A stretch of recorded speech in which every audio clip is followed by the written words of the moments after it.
ഞങ്ങളും ക്രൂശിക്കപ്പെട്ട ക്രിസ്തുവിനെ പ്രസംഗിക്കുന്നു.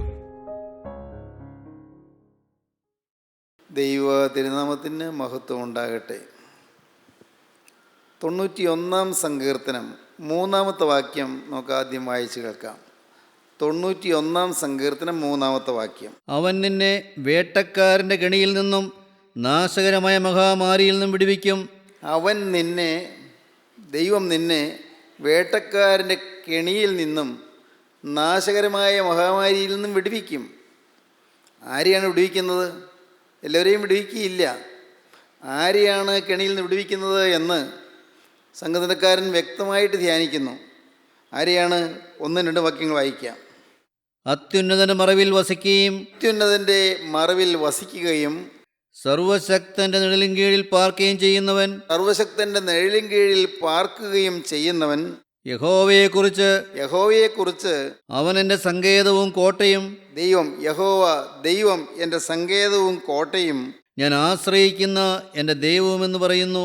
ആശ്രയിക്കുന്ന എൻ്റെ ദൈവം എന്ന് പറയുന്നു. നിത്യനായ ദൈവത്തെ ആശ്രയമാക്കിയിട്ടുള്ളവന്, നിത്യനായ ദൈവത്തെ തൻ്റെ കോട്ടയായി, തൻ്റെ ശരണശൈലമായി കാണുന്നവൻ, നിത്യനായ ദൈവത്തെ സങ്കേതമായി കാണുന്നവൻ, അവൻ ദൈവത്തിൻ്റെ രക്ഷ അനുഭവിക്കുന്നവനാണ്. അവൻ സർവശക്തൻ്റെ നിഴലിൻ കീഴിൽ പാർക്കുന്നവനാണ്. അത്യുന്നതൻ്റെ മറവിൽ വസിക്കുന്നവനാണ്. ദൈവത്തോട് നിരന്തരമായ ബന്ധം പുലർത്തുന്നവൻ, ദൈവത്തിനായി ജീവിതം സമർപ്പിച്ചിട്ടുള്ളവൻ, ദൈവത്തെ ജീവിതത്തിൻ്റെ ഏറ്റവും ഒന്നാമത്തെ സ്ഥാനത്ത് കാണുകയും നിർത്തുകയും ചെയ്യുന്നവൻ, എൻ്റെ ജീവിതത്തിൻ്റെ ആകെ ലക്ഷ്യം ദൈവമാണ് എന്നറിയുന്നവൻ, എനിക്ക് ദൈവത്തെ പ്രസാദിപ്പിച്ചല്ലാതെ വേറൊരു കാര്യമില്ല എന്ന് വ്യക്തമായ ബോധ്യമുള്ളവൻ, അവൻ അത്യുന്നതൻ്റെ മറവിൽ വസിക്കുന്നവനാണ്. സർവശക്തൻ്റെ നിഴലിൻ കീഴിൽ പാർക്കുന്നവനാണ്. അതൊരു വലിയ പദവിയാണ്. ദൈവീക സംരക്ഷണം അവനുണ്ട്. ദൈവത്തിൻ്റെ ഒരു പരിപാലനം അവനുണ്ട്. അത്യുന്നതൻ്റെ മറവിൽ വസിക്കുകയാണ്. സർവശക്തൻ്റെ നിഴലിൻ കീഴിൽ പാർക്കുകയാണ്. അവനെ വേട്ടക്കാരൻ്റെ കണിയിൽ നിന്നും നാശകരമായ മഹാമാരിയിൽ നിന്നും ദൈവം വിടുവിക്കും. എപ്പോഴും കർത്താവിൻ്റെ തണലിൻ കീഴിൽ പാർക്കുന്നുവെങ്കിൽ, ദൈവത്തെ തൻ്റെ സങ്കേതമായി കാണുന്നുവെങ്കിൽ, ദൈവത്തെ ജീവിതത്തിൻ്റെ ബലമായും കോട്ടയായും കാണുന്നുവെങ്കിൽ, ദൈവത്തിലുള്ളതായ ആശ്രയം ഉണ്ട് എങ്കിൽ, അങ്ങനെയുള്ളവന് ദൈവം സംരക്ഷണം നൽകും. നമുക്ക് വേണ്ടത് ഒരു സംരക്ഷണമാണ്. ഈ ലോക ജീവിതത്തിൽ അനേകം ആപത്തുകൾ നമ്മെ വലയം ചെയ്യും. അനേകം പ്രശ്നങ്ങൾ നമ്മെ തുറച്ചു നോക്കും. അനേകം പ്രതിസന്ധികളിലൂടെ നാം കടന്നു പോകേണ്ടി വരും. നിരന്തരം യാതനാഭരിതമായൊരു ജീവിതമാണ് നമുക്ക് ഈ ലോകത്തുള്ളത്. എന്തെന്ത് കഷ്ടതകളാണ് നമുക്കുള്ളത്, എന്തെന്ത് യാതനകളാണ് നാം നേരിടേണ്ടി വരുന്നത്. പ്രശ്നങ്ങളിൽപ്പെട്ട് നാം നട്ടം തിരിയാറുണ്ട്. മുന്നോട്ടൊരു ഗതി കാണാതെ നാം വലഞ്ഞു പോകാറുണ്ട്. ജീവിതം വഴിമുട്ടി നിന്നു പോകാറുണ്ട്. പക്ഷേ എൻ്റെ സങ്കേതം ദൈവമാണ്, എൻ്റെ കോട്ട ദൈവമാണ്, എൻ്റെ ശരണശൈലമായ എൻ്റെ ദുർഗം ദൈവമാണ്. ദൈവത്തിൻ്റെ നിഴലിൻ കീഴിൽ ഞാൻ പാർക്കുന്നു. ദൈവത്തിൻ്റെ തണലിൻ കീഴിൽ ഞാൻ പാർക്കുന്നു. ദൈവത്തിൻ്റെ മറവിൽ ഞാൻ വസിക്കുന്നു. അതുകൊണ്ട് എനിക്ക് ലഭിക്കുന്ന ഭാഗ്യം എന്താണ്? അവൻ നിന്നെ വേട്ടക്കാരൻ്റെ കണിയിൽ നിന്നും നാശകരമായ മഹാമാരിയിൽ നിന്ന് വിടുവിക്കും. വേട്ടക്കാരൻ്റെ കെണി, ഒരു പക്ഷിയെ കെണിയിൽപ്പെട്ട് പിടിക്കുവാനായി വേട്ടക്കാരനും വലവിരിക്കും. വലവിരിക്കുന്ന വേട്ടക്കാരൻ്റെ ആ വലയ്ക്കകത്ത് പക്ഷി വന്ന് പെടും. ആ പക്ഷി വേട്ടക്കാരൻ്റെ കണിയിൽ നിന്ന് രക്ഷപ്പെട്ടാൽ എന്തൊരു സന്തോഷമായിരിക്കും അതിന്. അല്ലെങ്കിൽ അതിനെ കൊന്നു കളഞ്ഞേനെ, വേട്ടക്കാരൻ അതിനെ തകർത്ത് കളഞ്ഞേനെ. ആ പക്ഷിയെ പിടിച്ച് അതിനെ കൊന്ന് അതിൻ്റെ ജീവിതം നശിപ്പിച്ച് കളഞ്ഞേനെ. എന്നാൽ ഭാഗ്യവശാൽ വേട്ടക്കാരൻ്റെ കണിയിൽ നിന്ന് രക്ഷപ്പെടുന്നു. അവൻ നിന്നെ വേട്ടക്കാരൻ്റെ കണിയിൽ നിന്നും നാശകരമായ മഹാമാരിയിൽ നിന്നും വിടുവിക്കും. ദാവീദിന് അനേകം കെണികൾ നേരിടേണ്ടി വന്നു. അത് നാം ഇതിനു മുമ്പ് ചിന്തിച്ചതാണ്. മരണത്തിൻ്റെ കെണി ദാവീദിനെ പിന്തുടർന്നു. ശത്രുത്വത്തിൻ്റെ കെണി ദാവീദിനെ പിന്തുടർന്നു. പാപത്തിൻ്റെ കെണി ദാവീദിനെ പിന്തുടർന്നു. സ്വന്തം കുടുംബത്തിൽ നിന്നുള്ളതായ അത്യാഹിതങ്ങളുടെ കെണിയും അപകടങ്ങളുടെ കെണിയും ദാവീദിനെ പിന്തുടർന്നു. സ്വന്തം മക്കളുടെ എതിർപ്പിൻ്റെ കെണി ദാവീദിനെ പിന്തുടർന്നു. എന്തെന്ത് പ്രശ്നങ്ങളെയാണ് ദാവീദ് നേരിട്ടത്. വേദപുസ്തകത്തിലെ ഒരു പ്രധാന കഥാപാത്രമായ ദാവീദിൻ്റെ ജീവിതം പലപ്പോഴും നാം പഠിക്കേണ്ടതാണ്, നാം ഗ്രഹിക്കേണ്ടതാണ്. അനേകം പ്രശ്നങ്ങളിൽപ്പെട്ട് വലഞ്ഞു പോയ ഒരാളാണ് ദാവീദ്. ദാവീദ് ഈ പ്രതിസന്ധികളെല്ലാം വന്നപ്പോഴും ദാവീദിന് ദൈവത്തിൻ്റെ പ്രൊട്ടക്ഷൻ കിട്ടി, ദൈവത്തിൻ്റെ ഒരു സംരക്ഷണം കിട്ടി, ദൈവത്തിൻ്റെ ഒരു തണൽ കിട്ടി. സർവശക്തൻ്റെ നിഴലിൽ പാർക്കുവാൻ സാധിച്ചു, അത്യുന്നതൻ്റെ മറവിൽ വസിക്കുവാൻ സാധിച്ചു. ദാവീദിന് ദൈവം സങ്കേതമായിരുന്നു. പ്രിയപ്പെട്ടവരെ, നമ്മുടെ ജീവിതത്തിൽ ദൈവത്തോടുള്ളതായ ബന്ധവും ദൈവത്തോടുള്ളതായ സഖിത്വവും ദൈവത്തോടുള്ളതായ ആ സ്നേഹത്തിൻ്റെ ദാർഢ്യവും നാം പുലർത്തുമ്പോൾ മാത്രമേ നമുക്ക് ദൈവത്തിൻ്റെ സംരക്ഷണം കിട്ടുകയുള്ളൂ. ദാവീദ് അനേകം കെണികൾ വീണയാളാണ്. ദാവീദിൻ്റെ ജീവിതത്തിൽ ഏറ്റവും വലിയ കെണി പാപത്തിൻ്റെ കെണിയിൽ വീണതാണ്. പാപത്തിൻ്റെ കെണി നമുക്ക് ചിന്തിക്കാൻ വയ്യ. ദാവീദിനെ പോലുള്ള അനുഗ്രഹീതനായ ഒരു വ്യക്തി അത്രയേറെ പാപം ചെയ്തുവെന്ന് വേദപുസ്തകം തരുന്ന ഒരു വലിയ പാഠം അതാണ്. ഉള്ളതുള്ളതുപോലെ വേദപുസ്തകം പറയുന്നു.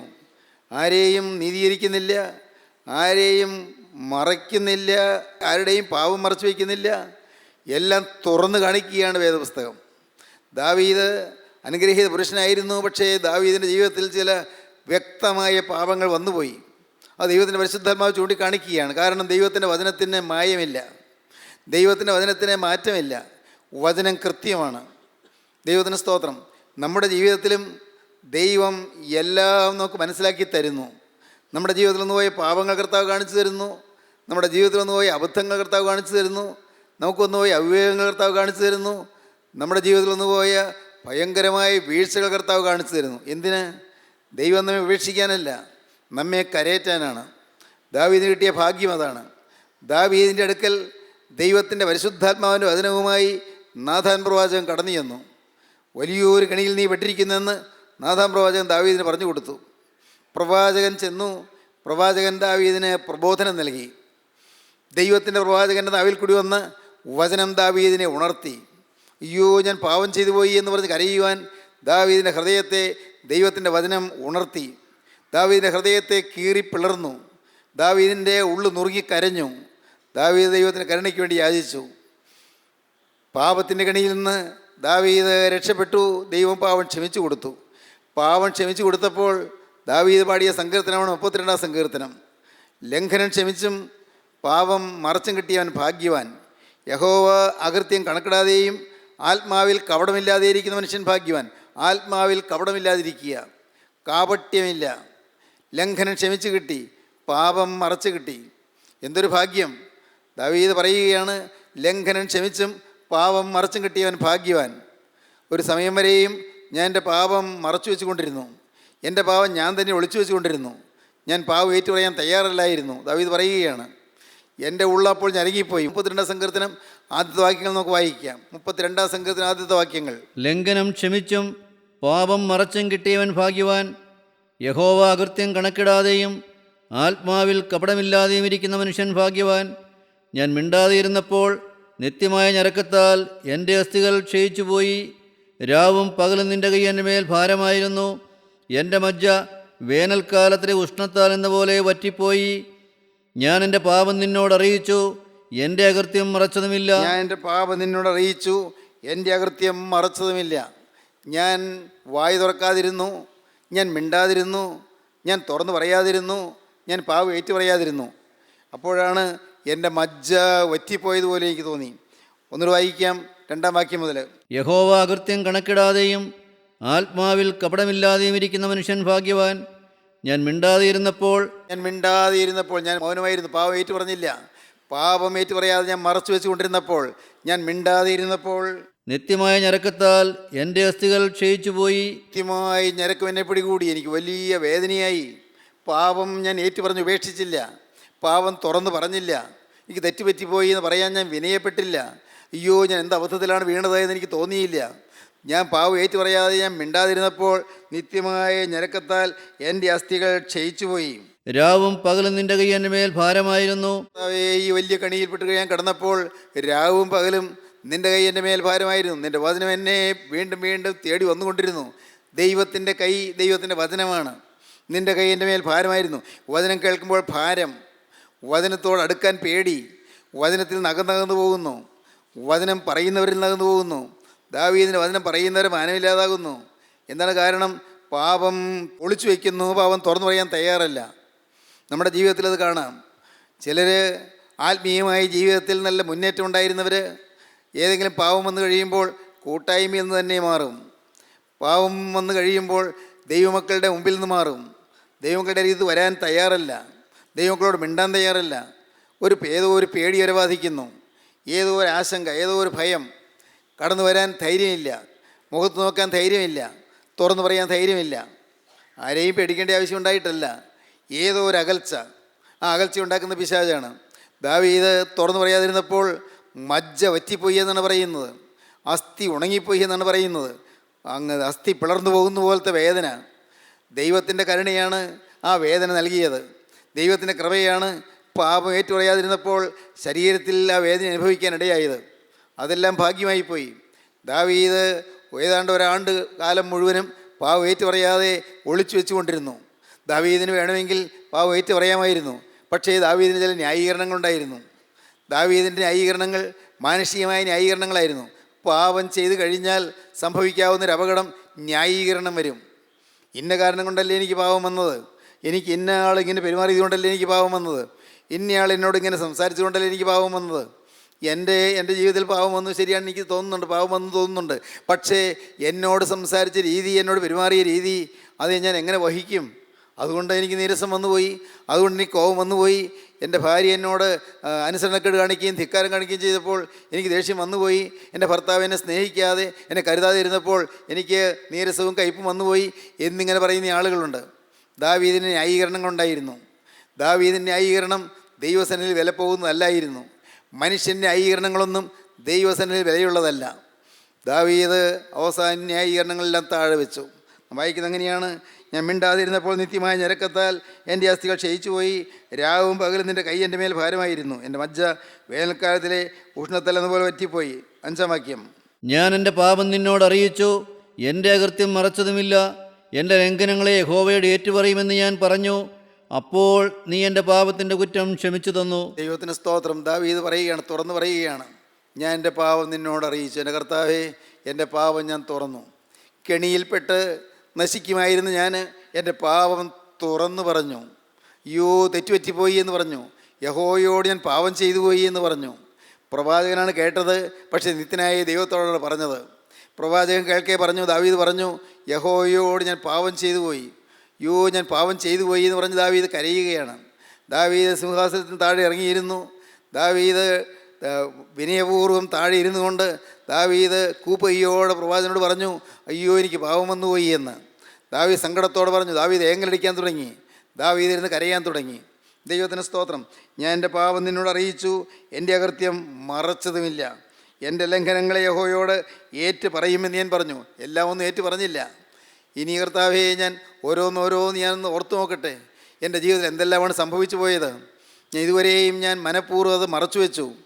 ചിലത് മനഃപൂർവ്വം ഞാൻ മറന്നതുപോലെ ഭാവിച്ചു. എൻ്റെ കർത്താവേ, അത് ഓർക്കാൻ ഞാൻ തയ്യാറായില്ല. തെറ്റ് എന്തെങ്കിലും തിരിച്ചറിയാൻ തയ്യാറായില്ല. അതെല്ലാം എനിക്ക് അപകടമായി തീർന്നു. കർത്താവേ, എൻ്റെ പാപം ഞാൻ ഓരോന്നോരോന്ന് കണ്ടുപിടിച്ച് ഏറ്റു പറയുമെന്ന് ഞാനൊരു തീരുമാനമെടുത്തു. യഹോവയോട് എൻ്റെ പാപങ്ങളെ ഏറ്റു പറയും എന്ന് ഞാൻ പറഞ്ഞു. അപ്പോൾ നീ എൻ്റെ പാപത്തിൻ്റെ കുറ്റം ക്ഷമിച്ചു തന്നു. അപ്പോൾ ഏറ്റു പറയും, എല്ലാം ഏറ്റു പറഞ്ഞില്ല. ഏറ്റു പറയും എന്ന് പറഞ്ഞപ്പോൾ പാപത്തിൻ്റെ കുറ്റം ക്ഷമിച്ചു തന്നു. ഏറ്റു പറഞ്ഞില്ല. ഏറ്റു പറയുമെന്ന് തീരുമാനിക്കുമ്പോൾ തന്നെ ഉള്ളം തകർന്നു. ഉള്ളം തകർന്നപ്പോൾ ദൈവത്തിൻ്റെ കൃപ അവിടെ വ്യാപരിച്ചു കഴിഞ്ഞു. ഏറ്റു പറയുമെന്ന് ഞാൻ പറഞ്ഞു. അപ്പോൾ നീ എൻ്റെ പാപത്തിൻ്റെ കുറ്റം ക്ഷമിച്ചു തന്നു. ദൈവത്തിന് സ്തോത്രം. സ്നേഹിതരെ, ദാവീദ് കെണിയിൽ നിന്ന് രക്ഷപ്പെട്ടു. വലിയൊരു കെണിയിൽ വീണു. കെണിയിൽ നിന്ന് രക്ഷപ്പെട്ടു. ഇന്ന് അനേകം ആളുകൾ കെണിയിൽപ്പെട്ട് കിടക്കുകയാണ്. പാപത്തിൻ്റെ കെണിയിൽ. പിശാച് ചെയ്യുന്ന ഏറ്റവും വലിയ കെടുതി അതാണ്, പാപത്തിൻ്റെ കെണിയിൽപ്പെടുത്തുക. മനുഷ്യനെ അന്ധനാക്കി എടുക്കുക. അവൻ്റെ ആന്തരിക കണ്ണുകൾക്ക് അന്ധത കൊടുക്കുക. അകത്തെ കണ്ണ് അടഞ്ഞു പോവുക. ഒന്നും കൃത്യമായി മനസ്സിലാക്കാൻ പറ്റാത്ത വിധത്തിൽ ഏതോ ഒരു മൂടൽ വ്യാപിക്കുക. മനസ്സാകെ മൂടിപ്പോവുക. സത്യം കാണാൻ സാധിക്കാതെ ആകെ ഒരു അന്ധത ബാധിക്കുക. ആത്മീയമായൊരു അന്ധത, മാനസികമായൊരു അന്ധത, ആന്തരികമായൊരു അന്ധത. ഇന്ന് അനേകർ അന്ധരാണ്. ദൈവവിശ്വാസം അവർക്ക് മനസ്സിലാവുകയില്ല. ദൈവത്തോടുള്ള പ്രാർത്ഥന അവർക്ക് മനസ്സിലാവുകയില്ല. എന്തിന് ആളുകൾ സ്തുതിക്കുന്നു, എന്തിനാളുകൾ പ്രാർത്ഥിക്കുന്നു, എന്തിനീ വചനശുശ്രൂഷ എന്നും ഒരേ കാര്യം തന്നെയല്ലേ പറയുന്നത് എന്നൊക്കെ അവർക്ക് തോന്നുന്നു. കാരണം അന്ധത വ്യാപിച്ചിരിക്കുന്നു. ആത്മീയമായ അന്ധത അവരെ ബാധിച്ചിരിക്കുന്നു. ദൈവത്തിന് സ്തോത്രം. എന്നാൽ വലിയ ഭാഗ്യം എന്താണ്? പാപം കാണാൻ കണ്ണ് തുറന്നു കിട്ടുക. അന്ധത മാറുന്നു, പാപം തെളിയുന്നു, പാപം ഏറ്റുപറയുന്നു. അയ്യോ, ഞാൻ അപകടത്തിലായി എന്ന് ഏറ്റുപറയുന്നു. ക്ഷമിച്ച് കിട്ടുന്ന ഒരു മഹാഭാഗ്യം നമുക്ക് ലഭിക്കും. ഇന്ന് ഇത് കേട്ടുകൊണ്ടിരിക്കുമ്പോൾ തന്നെ നിങ്ങൾക്ക് നിങ്ങളുടെ കഴിഞ്ഞകാല ജീവിതത്തിലേക്ക് തിരിഞ്ഞു നോക്കാം. കഴിഞ്ഞകാല ജീവിതത്തിൽ നിങ്ങൾ ഓരോ ചുവടുവെപ്പുകൾ നടത്തിയപ്പോൾ ഓരോ ചുവടുവെപ്പിലും തെറ്റുകൾ സംഭവിച്ചില്ലേ? ലക്ഷ്യങ്ങളിൽ തെറ്റുണ്ടായില്ലേ? അസത്യം വന്നില്ലേ? വ്യാജം വന്നില്ലേ? ചതി വന്നില്ലേ? ചിലർക്ക് നാം ഉപദ്രവം വരുത്തിയില്ലേ? കുടുംബത്തിൽ കലഹം ഉണ്ടാക്കിയില്ലേ? മാതാപിതാക്കളുടെ അനുസരണക്കേട് വന്നില്ലേ? മാതാപിതാക്കളെ സ്നേഹിക്കാതിരുന്നില്ലേ? ആദരിക്കേണ്ടവരെ ആദരിക്കാതിരുന്നില്ലേ? ഭാര്യയെ സ്നേഹിക്കുകയോ ഭാര്യയെ കരുതുകയോ ചെയ്യാതിരുന്നില്ലേ? ഭർത്താവിന് വിനയപ്പെടുകയോ അനുസരിക്കുകയോ ചെയ്യാതിരുന്നില്ലേ? ഓരോന്നോരോന്ന് ഓർത്ത് നോക്കിയാൽ എത്രയോ പാപങ്ങൾ നമുക്ക് വന്നുപോയി. നമ്മുടെ പൈസ സംബന്ധിച്ചുള്ള കാര്യങ്ങളിൽ ക്രമക്കേടുകൾ വന്നില്ലേ? പൈസയുടെ വിനിമയത്തിൽ ക്രമക്കേടുകൾ വന്നില്ലേ? പൈസ കയ്യിൽ വരുന്ന വരുവൻ്റെ കാര്യത്തിൽ ക്രമക്കേടുകൾ വന്നില്ലേ? പൈസ ചെലവഴിക്കുന്ന കാര്യത്തിൽ അതിൽ അശ്രദ്ധയും അവിവേകവും വന്നില്ലേ? അതിൽ ധാരാളിത്തം വന്നില്ലേ? ചിന്തിച്ച് നോക്കൂ. അനേകം കാര്യങ്ങളിൽ നമുക്ക് പാപങ്ങൾ സംഭവിച്ചു പോയി. തിരിഞ്ഞു നോക്കിയാൽ നാം ഇന്ന് ലജ്ജിച്ച് തല താഴ്ത്തും. നമ്മുടെ ഹൃദയത്തിൽ കൂടി പോയ ചിന്തകൾ, നമ്മുടെ മനസ്സിൽ കൂടി പോയ വികാരങ്ങൾ ഓരോന്ന് തിരിഞ്ഞു നോക്കുമ്പോഴാണ് അയ്യോ, ഞാൻ എന്ത് മഹാപാപമാണ് ചെയ്തത് എന്ന് മനസ്സിലാകുന്നത്. പാപത്തിന് കണിയിൽ പിശാചപ്പെടുത്തി. ദൈവത്തിന് സ്തോത്രം. അവിടെ നിന്ന് ദാവീദ് രക്ഷപ്പെട്ടു. ഭാഗ്യം. ദാവീദ് ആ കെണിയിൽ നിന്ന് രക്ഷപ്പെട്ടു. കർത്താവ് ദാവീദിൻ്റെ പാപം ക്ഷമിച്ചു കൊടുത്തു. എന്നാൽ പിന്നീട് ദാവീദ് വേറെ കെണിയിൽപ്പെട്ടു. നമുക്ക് ചിന്തിക്കാം. ദാവീദിനെക്കുറിച്ച് പറയുന്നത് ശമൂവേൽ പ്രവാചകൻ്റെ 2-ാമത്തെ പുസ്തകം 24-ാം അധ്യായം ആദ്യത്തെ വാക്യങ്ങൾ നമുക്ക് വായിക്കാം. ശമൂവേൽ പ്രവാചകൻ 2-ാമത്തെ പുസ്തകം 24-ാം അധ്യായം ആദ്യത്തെ വാക്യങ്ങൾ. യഹോവയുടെ കോപം വീണ്ടും ഇസ്രായേലിന് നേരെ ജ്വലിച്ചു.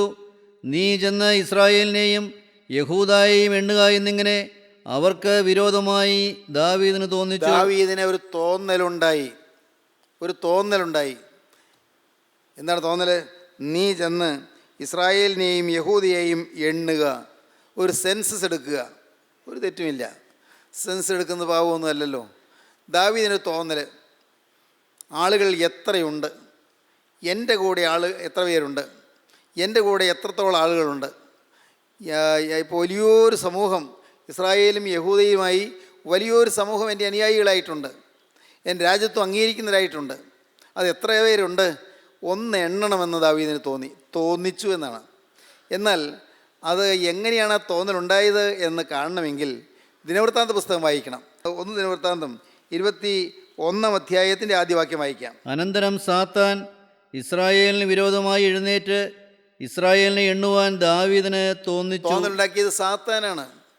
അനന്തരം സാത്താൻ ഇസ്രായേലിന് വിരോധമായി എഴുന്നേറ്റു. ഒരു വലിയ കൂട്ടം ജനത്തെ നശിപ്പിക്കാൻ വേണ്ടി സാത്താൻ എഴുന്നേറ്റു. ദൈവജനത്തെ നശിപ്പിച്ച് കളയുവാൻ വേണ്ടി സാത്താൻ എഴുന്നേറ്റു. വലിയൊരു കൂട്ടം ജനം, ആ ജനത്തെ നശിപ്പിക്കാനായിട്ട് സാത്താൻ ഉദ്യമിച്ചു. ആ സമൂഹത്തെ മുഴുവൻ ഒന്നടങ്കം നാശത്തിലേക്ക് ആക്കുവാൻ സാത്താൻ യത്നിച്ചു. ഇസ്രായേലിന് വിരോധമായി എഴുന്നേറ്റു. ഇസ്രായേലിനെ എണ്ണുവാൻ ദാവീദിന് തോന്നിച്ചു. രാജാവിനൊരു തോന്നൽ കൊടുത്തു. പിശാച് ചില തോന്നലുകൾ തരുന്നു. പ്രിയപ്പെട്ടവരെ, സാത്താൻ ചില തോന്നലുകൾ നമുക്ക് തരുന്നു. എന്തിന്? ഒരുപക്ഷേ ഒരു കാര്യവുമില്ല, വെറും ഒരു സംസാരം. ആ സംഭാഷണം വന്ന് അവസാനം വഴക്കിലായി, അത് പിന്നെ കത്തിക്കുത്തിലായി, പിന്നെ കൊലപാതകത്തിലായി, പിന്നെ ജയിൽവാസമായി, ഒരുപക്ഷെ പിന്നെ തൂക്കിക്കൊല്ലുന്ന ഭയങ്കരമായ ശിക്ഷാവിധിയിലേക്കിരുന്നു. നിസ്സാര കാര്യം. അല്പനേരത്തെ ഒരു സംഭാഷണം, വെറുതെ വാക്ക് തർക്കം, അത് പിശാച് നിന്ന് രസിച്ച് അത് ചെയ്യിക്കുകയാണ്. അങ്ങോട്ട് പോകേണ്ട കാര്യമില്ല. എന്തിനു പോകണം? പോകാതിരിക്കാമായിരുന്നു. തർക്കിക്കാനും വാദിക്കാനും കൂടെ പോകണ്ടായിരുന്നു. അവിടെ സംസാരിക്കാൻ പോകണ്ടായിരുന്നു. അവിടെ ചെന്ന് നിൽക്കാൻ പോകണ്ടായിരുന്നു. ആ കൂട്ടത്തിൽ പോയി നിൽക്കേണ്ട ആവശ്യം ഉണ്ടായിരുന്നില്ല. പക്ഷേ പിശാച് തോന്നിക്കുകയാണ്. പിശാച് അറിയാതെ തോന്നിച്ച് അവിടെ എത്തിക്കുന്നു, അപകട സ്ഥലത്തേക്ക് എത്തിക്കുന്നു. സാത്താൻ അനർത്ഥത്തിൻ്റെ സ്ഥലത്തേക്ക് എത്തിക്കുന്നു. സാത്താനാണ് ചില തോന്നലുകൾ തരുന്നത്. ചില തോന്നലുകൾ അത് നാം കരുതലോടെ നിന്നാൽ അത് പിശാച് തരുന്ന തോന്നലാണെന്ന് നമുക്ക് മനസ്സിലാക്കാൻ പറ്റും. ഓരോ ചുവട് വയ്ക്കുമ്പോഴും ഒന്ന് ചിന്തിക്കണം. Look before you leap. ഞാൻ കഴിഞ്ഞ പ്രാവശ്യം പറഞ്ഞ് നിങ്ങൾ ഓർക്കുമായിരിക്കും. Look before you leap. നിങ്ങൾ ചാടുന്നതിന് മുൻപ് ഒന്ന് നോക്കുക. ഞാൻ ചാടിയാൽ അങ്ങ് എത്തുമോ? ഞാൻ ചാടിയാൽ അപകടം കൂടാതിരിക്കുമോ? ഒന്ന് ചിന്തിച്ചിട്ട് ചാടുക. Look before you leap. നമ്മിൽ പലരും ചിന്തിക്കാതെ സംസാരിക്കുന്നവരാണ്, ചിന്തിക്കാതെ പ്രവർത്തിക്കുന്നവരാണ്. ദൈവമക്കൾ അങ്ങനെ ആയിരിക്കരുത്. അവരുടെ ഓരോ വാക്കും നിയന്ത്രിക്കപ്പെടേണ്ടതാണ്. പരിശുദ്ധാത്മാവ് നിയന്ത്രിക്കേണ്ടതാണ് ഓരോ വാക്കും. മാത്രമല്ല ഓരോ ചലനവും. ദൈവം സന്തോഷിക്കാത്ത ഒരു സ്ഥലത്ത് പോയി നിൽക്കരുത്, അങ്ങനെ ഒരു കൂട്ടത്തിൽ പോയി നിൽക്കരുത്. കുഴപ്പമൊന്നുമില്ല, സ്നേഹമല്ലേ, ഒന്ന് വർത്തമാനം പറയാൻ പോയി എന്നല്ലേ ഉള്ളൂ തോന്നും. പക്ഷേ അവിടെ പിശാച് അവൻ നമുക്ക് തോന്നിച്ച ആ തോന്നലിൻ്റെ പിന്നിൽ പിശാചിൻ്റെ കെണിയുണ്ട്. പിശാച് കെണി വയ്ക്കുകയാണ്. ദാവീദിന് അങ്ങനെ ഒരു തോന്നലുണ്ടാക്കിച്ചു, ജനത്തെ ഒന്ന് എണ്ണി നോക്കണമെന്ന്. എന്താണ് ആ തോന്നൽ വരാൻ കാരണം? ആ തോന്നൽ വരാൻ കാരണം ദാവീദിന് ധാരാളം പേര് എൻ്റെ കൂടെ ഉണ്ടല്ലോ എന്നുള്ള ഒരഹങ്കാരം വന്നു. ശ്രദ്ധിക്കേണ്ട ഒരു വലിയ കാര്യമാണത്. ജനം എൻ്റെ കൂടെ ഉണ്ടല്ലോ, ധാരാളം പേര് എന്നെ അനുസരിക്കുന്നവരും എന്നെ അനുഗമിക്കുന്നവരും ആയിട്ട് അനേകം പേരുണ്ടല്ലോ, വലിയൊരു കൂട്ടം ജനം എന്നോടുകൂടി ഉണ്ടല്ലോ എന്നുള്ള ഒരു തോന്നൽ ദാവീദിനുണ്ടായി. പ്രിയപ്പെട്ടവരെ, ഭയങ്കരമായ പാപം, നിഗളം എന്ന പാപം. ദൈവം എതിർക്കുന്ന പാപമാണ് നിഗളം. ദൈവം നിഗളികളോട് എതിർത്ത് നിൽക്കുകയും താഴ്മയുള്ളവർക്ക് കൃപ നൽകുകയും ചെയ്യുന്നു. ദൈവം തക്ക സമയത്ത് നിങ്ങൾ ഉയർത്തേണ്ടതിന് അവൻ്റെ ബലമുള്ള കൈക്കീഴ് താണിരിപ്പീൻ. താണിരിക്കേണ്ടതാണ്, വിനയപ്പെട്ടിരിക്കേണ്ടതാണ്. എന്തെല്ലാം ലഭിച്ചാലും എന്തെല്ലാം നേട്ടങ്ങളുണ്ടാക്കിയാലും ഒരിക്കലും നമ്മുടെ തല പൊങ്ങാതിരുന്നാൽ മഹാഭാഗ്യം. ഒരിക്കലും നമ്മുടെ തല പൊങ്ങരുത് എന്ന് പറഞ്ഞാൽ ഒരിക്കലും അഹങ്കരിക്കരുത്. നിങ്ങൾക്ക് ഉയർന്ന വിദ്യാഭ്യാസം കിട്ടിയെന്ന് വരാം, വലിയ പദവികൾ ലഭിച്ചു എന്ന് വരാം, ഉയർന്ന സ്ഥാനമാനങ്ങൾ ലഭിച്ചു എന്ന് വരാം, നല്ല വിവാഹം ലഭിച്ചു എന്ന് വരാം, നല്ല ബുദ്ധിയുള്ള കുഞ്ഞുങ്ങളെ കിട്ടിയെന്ന് വരാം, പലതും നേട്ടങ്ങളുണ്ടായി, നല്ലത്. എന്നാൽ ഓർത്തുകൊള്ളണം, ഒന്നിലും നിഗളിച്ചു പോകരുത്, ഒന്നിലും പ്രശംസിച്ചു പോകരുത്. പ്രശംസിക്കാം എന്തിൽ? ഒരു വിശ്വാസിക്ക് പ്രശംസിക്കാം. എന്തിലാണ്? എനിക്കോ നമ്മുടെ കർത്താവായ യേശുക്രിസ്തുവിൻ്റെ കുരിശിലല്ലാതെ പ്രശംസിപ്പാൻ ഇടവരരുത്. അവനാൽ ലോകം എനിക്കും ഞാൻ ലോകത്തിനും ക്രൂശിക്കപ്പെട്ടിരിക്കുന്നു. ഇത് മനസ്സിലാക്കാൻ പ്രയാസമാണ്. എനിക്ക് ആകെ പ്രശംസിക്കാൻ ഒന്നേ ഉള്ളൂ, കർത്താവായ യേശുക്രിസ്തുവിൻ്റെ കുരിശ്. ആരാ ഇത് പറഞ്ഞത്? അപ്പോസ്തലനായ പൗലോസ് പറഞ്ഞതാണ്. അപ്പോസ്തലനായ പൗലോസിന് നല്ല പ്രാഗൽഭ്യമുണ്ടെന്ന് പറയാൻ. വേറെ എനിക്ക് ലാക്കില്ല എന്ന്. സഹോദരങ്ങളെ, നിങ്ങൾക്ക് കെണിയിൽ നിന്ന് രക്ഷപ്പെടാം, നിങ്ങൾക്ക് രക്ഷപ്പെട്ട് മുന്നോട്ട് പോകാം. ഒരു കാര്യം മാത്രം, ക്രിസ്തുവിൻ്റെ ക്രൂശിൽ പ്രശംസിക്കുക. ഈ കുരിശ് വഹിക്കുമ്പോൾ നിന്ദയുണ്ട്, കുരിശ് വഹിക്കുമ്പോൾ യാതനയുണ്ട്, കുരിശ് വഹിക്കുമ്പോൾ പ്രയാസമുണ്ട്, കുരിശ് വഹിക്കുമ്പോൾ പരിഹാസമുണ്ട്, കുരിശ് വഹിക്കുമ്പോൾ അതിൻ്റെ യാതനകളും ദുരിതങ്ങളും എല്ലാം അതിനോട് ചേർന്നുണ്ട്. എന്നാൽ കർത്താവേ, ഒരു തെറ്റ് ചെയ്തിട്ടല്ല എനിക്ക് കഷ്ടത വരുന്നത്. ഞാൻ നിൻ്റെ നാമത്തിൽ കുരിശ് വഹിക്കുന്നു. ഞാനൊരു പാപം ചെയ്തിട്ടല്ലല്ലോ എനിക്ക് കഷ്ടത വന്നത്. ഞാൻ ആർക്കും ദ്രോഹം വരുത്തിയിട്ടല്ലോ എൻ്റെ നേരെ ഈ ആരോപണങ്ങൾ വരുന്നത്. കർത്താവെ, ഞാനൊരു ദോഷവും ആർക്കും ചെയ്തിട്ടല്ലല്ലോ ഞാൻ ഈ അപമാനം ഏൽക്കേണ്ടി വരുന്നത്. കർത്താവെ, ഞാനൊരു ദോഷവും ചെയ്തിട്ടല്ലല്ലോ, നിനക്കറിയാമല്ലോ ഞാൻ ഈ ആക്ഷേപവും പരിഹാസവും ഏൽക്കുന്നത്. അത് നിങ്ങൾക്ക് പ്രാഗൽഭ്യം വേണം. അങ്ങനെയാണെങ്കിൽ കുരിശ് പ്രശംസാ വിഷയമാകും. കുരിശ് പ്രശംസാ വിഷയമാകുക എന്ന് പറഞ്ഞാൽ എന്താണ്? കുരിശിൽ നമുക്ക് സകല രക്ഷയും നമുക്ക് ലഭിക്കുന്നു. കുരിശിലെ ആ കർത്താവായ യേശുക്രിസ്തുവിൻ്റെ തിരുരക്തത്തിൽ നമ്മുടെ പാപങ്ങൾ കഴുകപ്പെടുന്നു. കുരിശ് നമുക്ക് രക്ഷയുടെ കോട്ടയായി നിൽക്കുന്നു. കുരിശ് നമുക്ക് ചുറ്റും കോട്ടയും മതിലുമായി നിൽക്കുന്നു. കുരിശ് നമുക്ക് തണലായി നിൽക്കുന്നു. കുരിശ് നമുക്ക് സങ്കേതമായി നിൽക്കുന്നു. കുരിശ് നമ്മുടെ ജീവിതത്തിൻ്റെ ഏറ്റവും വലിയ പ്രശംസാ വിഷയമായി നിൽക്കുന്നു. കുരിശ് എന്ന് പറയുന്ന ആ രണ്ട് മരക്കഷ്ണങ്ങൾ മാത്രമല്ല ഈ പറയുന്നത്. ആ കുരിശിൽ വന്ന ത്യാഗം, കുരിശിൽ നാം കാണുന്ന സ്നേഹം, കുരിശിൽ കാണുന്ന ക്ഷമ, ആ കുരിശിൽ കാണുന്നതായ വിനയം, ഇതെല്ലാം നമ്മെ ആകർഷിക്കുകയും നമ്മെ വശീകരിക്കുകയും ചെയ്യുന്നു. കുരിശിലെ സ്നേഹം നമ്മെ ഉത്സാഹിപ്പിക്കുന്നു. നാം പുതിയ സമാധാനമുള്ളവരായിത്തീരുന്നു. സഹോദരങ്ങളെ, നിങ്ങൾക്ക് സാത്താൻ്റെ കണിയിൽ നിന്ന് രക്ഷപ്പെടണമോ? നിങ്ങൾ പിശാചിൻ്റെ കണിയിൽ നിന്ന് രക്ഷപ്പെട്ട് സമാധാനമുള്ള ജീവിതം നയിക്കണമോ? ഉണ്ട്, നിങ്ങൾക്ക് ആഗ്രഹമുണ്ട് എങ്കിൽ നിങ്ങളിപ്പോൾ നിങ്ങളുടെ നീറുന്ന ഹൃദയങ്ങൾ ക്രിസ്തുവിന് മുമ്പിൽ തുറക്കുക. നിങ്ങളുടെ മനസ്സ് ഇന്ന് ഉഷ്ണിച്ചിരിക്കുന്നു, നിങ്ങളുടെ ഹൃദയം ഇപ്പോൾ തകർന്നിരിക്കുന്നു, ഇപ്പോൾ നിങ്ങളുടെ മനസ്സ് വിഷമിച്ചിരിക്കുന്നു, ഇപ്പോൾ നിങ്ങളുടെ ഹൃദയത്തിൽ അനേകം ഭാരങ്ങൾ നിങ്ങൾ അലട്ടിക്കൊണ്ടിരിക്കുന്നു.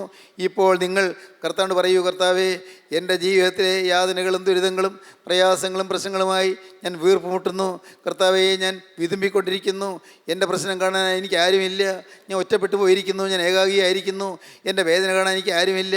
എന്നാൽ നാഥ, കുരിശിൽ ഒറ്റപ്പെട്ട് കിടന്ന എൻ്റെ യേശുവേ, കുരിശിൽ എല്ലാവരാലും പരിത്യജിക്കപ്പെട്ട് കിടന്ന എൻ്റെ യേശുവേ, ശിഷ്യന്മാർ എല്ലാവരും മാറിപ്പോയി.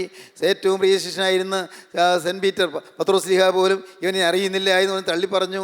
ഒരു പ്രത്യേക ചുമതല ഏൽപ്പിച്ചിരുന്ന ഇസ്കരിയോത്ത് യൂദ ഒറ്റിക്കൊടുത്തു. എൻ്റെ കർത്താവേ, എൻ്റെ ദൈവമേ എന്ന് യേശു സഹിച്ചതുപോലുള്ള ആ ഒറ്റപ്പെടൽ ഞാൻ ഏൽക്കുമ്പോൾ കർത്താവേ, ഞാൻ പതറാതിരിക്കാൻ കൃപ തരണമേ. അതിന് ഞാൻ നിൻ്റെ കുരിശിൽ പ്രശംസിക്കുന്നു. സമർപ്പിക്കാമോ നിങ്ങൾക്ക്? കുരിശിൻ്റെ സാക്ഷിയാകാൻ തീരാമോ നിങ്ങൾക്ക്? ഇന്ന് ഇത് കേട്ടുകൊണ്ടിരിക്കുമ്പോൾ തന്നെ നിങ്ങൾക്ക് യേശു തരുന്ന കുരിശ് ഏറ്റുവാങ്ങാം. യേശു തരുന്ന കുരിശ്, ദൈവത്തിന് സ്തോത്രം. അത് മരം കൊണ്ടോ അല്ല, വെള്ളി കൊണ്ടോ അല്ല, സ്വർണം കൊണ്ടോ ഉള്ള കുരിശല്ല. ദൈവത്തിന് സ്തോത്രം. അത് കർത്താവായ യേശുവിൻ്റെ ദിവ്യ സ്നേഹത്തിൻ്റെ അത്ഭുത രഹസ്യമാണ്. അതൊരു മർമ്മമാണ്. പ്രിയപ്പെട്ടവരെ, ആ കുരിശിനെ നിങ്ങൾ മുത്തുക, ആ കുരിശിനെ നിങ്ങൾ ചുംബിക്കുക, കുരിശിനെ നിങ്ങൾ തോളിലേറ്റുക. ആ കുരിശും പേറി പോകുന്നതിന് പിന്നാലെ നിങ്ങളും കുരിശും പേറിക്കൊണ്ട് പോകുക. കർത്താവായ യേശുവിന് പിന്നാലെ നടക്കുക. മഹാസൗഭാഗ്യമാണത്. അത് ലഭിക്കുന്നത് ഭാഗ്യമാണ്. എനിക്കോ നമ്മുടെ കർത്താവായ യേശു ക്രിസ്തുവിൻ്റെ കുരിശിലല്ലാതെ പ്രശംസിപ്പാനിട വരരുത്. അവനാൽ ലോകം എനിക്കും ഞാൻ ലോകത്തിനും ക്രൂശിക്കപ്പെട്ടിരിക്കുന്നു. ഈ മഹാസൗഭാഗ്യത്തിലേക്ക് കർത്താവ് നിങ്ങൾ ക്ഷണിക്കുകയാണ്. ആരെല്ലാം ഇപ്പോൾ വരുന്നുണ്ട്? യേശുവേ, ഞാനും ഇതാ വരുന്നു. കുരിശും പേറി ഞാനും ഇതാ വരുന്നു. കുരിശും ചുമന്നുകൊണ്ട് ഞാനിതാ വരുന്നു. എൻ്റെ വേദനകളും എൻ്റെ യാതനകളും എൻ്റെ രോഗങ്ങളും എൻ്റെ ജീവിതത്തിൽ നേരിടുന്ന അനേകം പ്രശ്നങ്ങളും എല്ലാം വഹിച്ചുകൊണ്ട് ഞാൻ നിൻ്റെ പിന്നാലെ വരുന്നു. കർത്താവേ, എൻ്റെ നാഥ, നിൻ്റെ പിന്നാലെ വരാൻ എന്നെ യോഗ്യനാക്കി തീർക്കണമേ എന്നൊക്കെ സമർപ്പിക്കാം. നമുക്ക് പ്രാർത്ഥിക്കാം. കാരുണ്യവാനേ, മഹാപരിശുദ്ധനായ ഞങ്ങളുടെ സ്വർഗീയ പിതാവേ, നിൻ്റെ ഈ ജനത്തെ അവിടെ നിന്ന് അനുഗ്രഹിക്കണമേ. വചനം കേട്ട എല്ലാവരുടെ മേലും തൃക്കരം വയ്ക്കണമേ. നാഥ, നാനാദേശങ്ങളിലിരുന്ന് ഈ വചനം കേൾക്കുന്ന ഓരോരുത്തരുടെ മേലും എൻ്റെ യേശുവേ അവിടുത്തെ പരിശുദ്ധാത്മാവിനെ അയക്കണമേ. സ്വർഗീയ കാറ്റൂതണമേ. എൻ്റെ കർത്താവെ, കുരിശിൽ പ്രശംസിക്കുക എന്നുള്ളതിൻ്റെ അർത്ഥം അനുഭവിപ്പാൻ എൻ്റെ ഈ മക്കൾക്ക് എല്ലാവർക്കും ഭാഗ്യം നൽകണമേ. എല്ലാവരെയും വാഴ്ത്തണമേ. യേശു ക്രിസ്തുവിൻ്റെ ജയകരമായ നാമത്തിൽ തന്നെ. ആമീൻ.